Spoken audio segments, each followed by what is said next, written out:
কন্যা সম্প্রদায়। তবে কেন কান্না চোখে এ কোন অনুভূতি?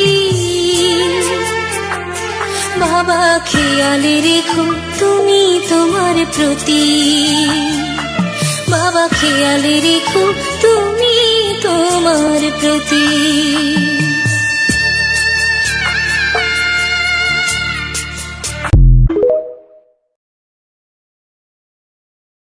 অনেকদিন